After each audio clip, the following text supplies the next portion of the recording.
From advertising to software as a service to data. Across all of our programs and clients, we've seen a 55 to 65% open rate. Getting brands authentically integrated into content performs better than TV advertising. Typical lifespan of an article is about 24 to 36 hours. If we're reaching out to the right person with the right message and a clear call to action, then it's just a matter of timing. Welcome to the MarTech Podcast, and I Hear Everything production. In this podcast, you'll hear the stories of world-class marketers that use technology to drive business results and achieve career success. We'll unearth the real-world experiences of some of the brightest minds in the marketing and technology space so you can learn the tools, tips, and tricks they've learned along the way. Now here's the host of the MarTech Podcast, Benjamin Shapiro. Welcome to the MarTech Podcast. I'm your host, Benjamin Shapiro, and today we're going to discuss how you can prepare for the future of marketing. Joining us is Constantine Yurevich, who is the CEO and founder of SegmentStream, which is a conversion modeling platform that helps to measure and increase digital marketing performance in a modern cookieless world where existing analytics and attribution tools are no longer reliable. Yesterday, Constantine and I talked about preparing for Google Chrome's cookie restrictions, and today we're going to talk about what marketing strategies you need to retire. All right, here's the second part of my conversation with Constantine Yurevich, the CEO and founder of SegmentStream. Constantine, welcome back to the MarTech Podcast. Great to be back. Excited to have you back on the show and continue our conversation about looking into your crystal ball and thinking about the future for marketers.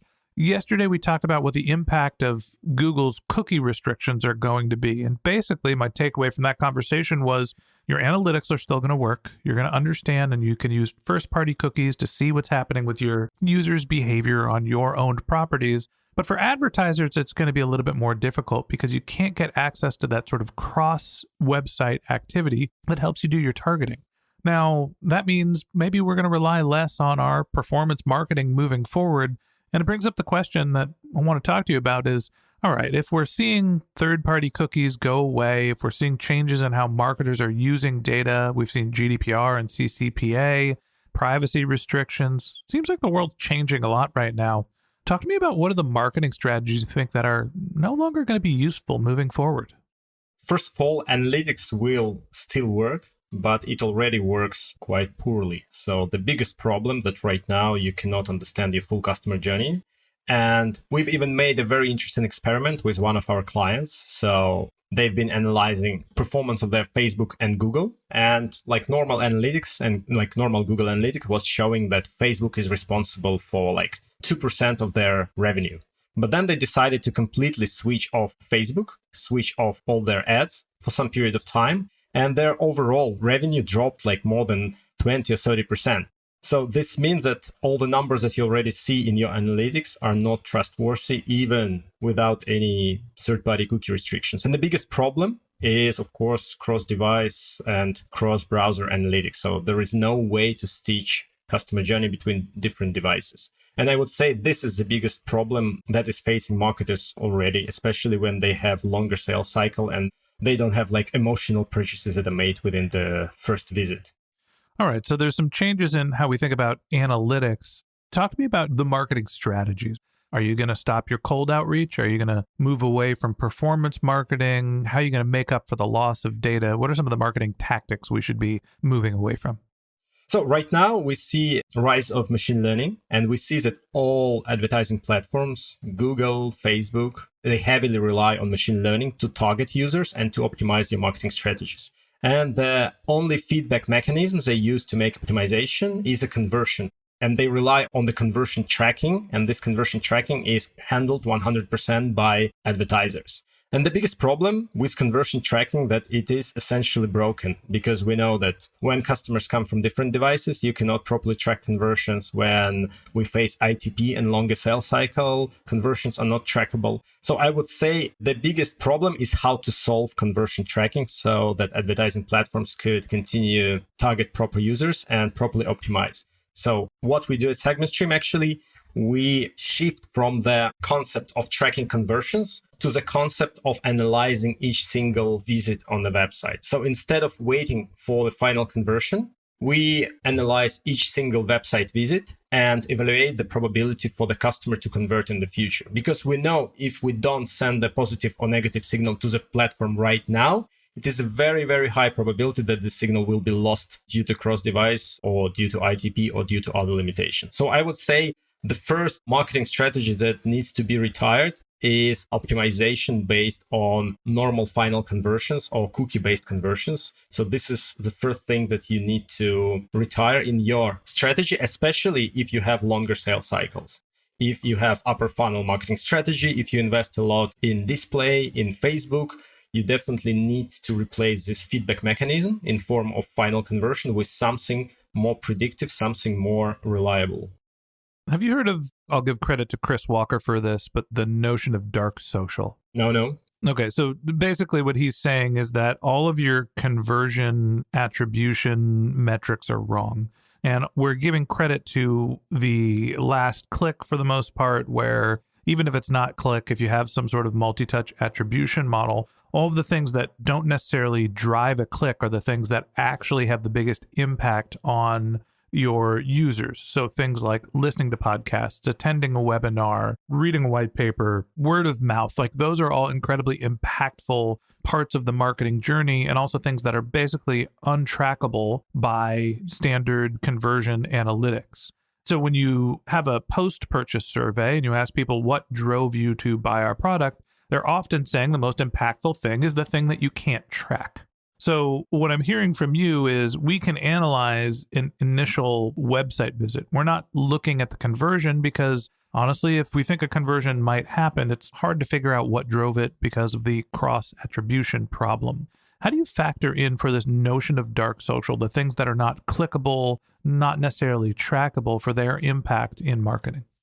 So, of course, it depends on the type of the business. For example, in a B2B business, in business like ours, we still have a possibility to talk to our customers, to ask them, like, how did you hear about us, etc.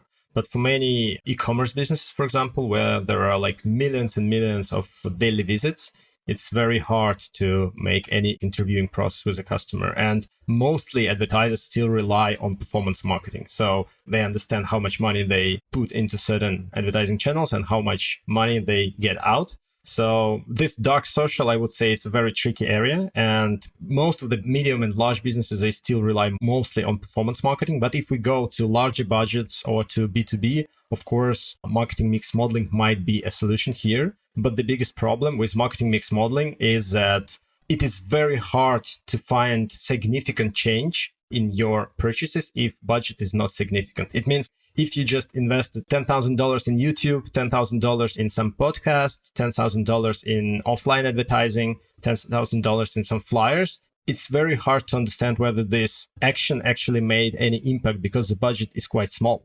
On the other hand, if you're a huge brand, some FMCG company, and you invested $10 million in new TV advertising, of course, in your analytics, you will be able to see the spike in purchases and you will be able to attribute this spike to your action, and you will be able to statistically understand what is the probability or incremental value of particular action. So this is a very tricky area. And I would say right now, only very, very big advertisers are able to utilize marketing mix modeling properly. For everyone else, it's like reading tea leaves. It's very, very inaccurate.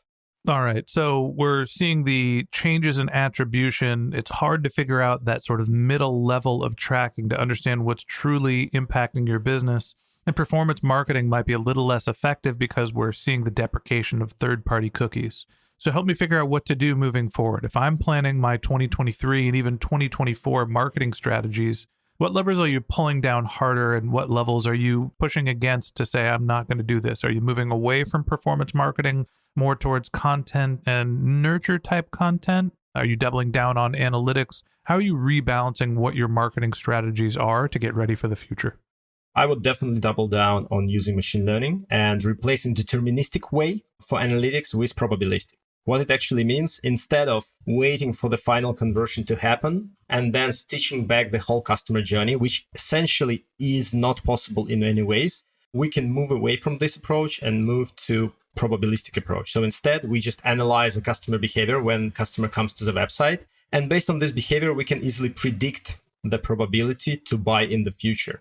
And this allows us to immediately create some kind of conversion. We call it modeled conversion, and immediately attribute it to the traffic source. So actually it means that you will never lose a conversion again, because a conversion will be immediately attributed to the initial traffic source and will be immediately fired back to Facebook and to Google for the optimization.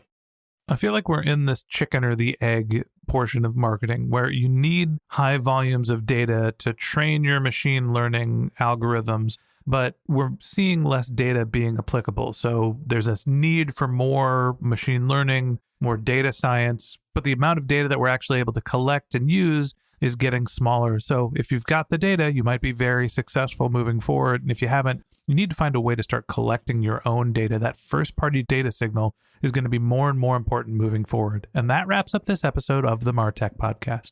Thanks for listening to my conversation with Constantine Yurevich, the CEO and founder of SegmentStream. If you'd like to get in touch with Constantine, you can find a link to his LinkedIn profile in our show notes, or you could visit his company's website, which is SegmentStream.com. Just one more link in our show notes I'd like to tell you about. If you didn't have a chance to take notes while you were listening to this podcast, head over to martechpod.com, where we have summaries of all of our episodes and contact information for our guests. You can also subscribe to our weekly newsletter, and you can even send us your topic suggestions or your marketing questions, which we'll answer live on our show. Of course, you can always reach out on social media. Our handle is MarTechPod, MarTechPod, on LinkedIn, Twitter, Instagram, and Facebook, or you can contact me directly. My handle is Ben J. Shap, BenJShap. And if you haven't subscribed yet and you want a daily stream of marketing and technology knowledge in your podcast feed, we're going to publish an episode every day this year. So hit the subscribe button in your podcast app, and we'll be back in your feed tomorrow morning. All right, that's it for today. But until next time, my advice is to just focus on keeping your customers happy.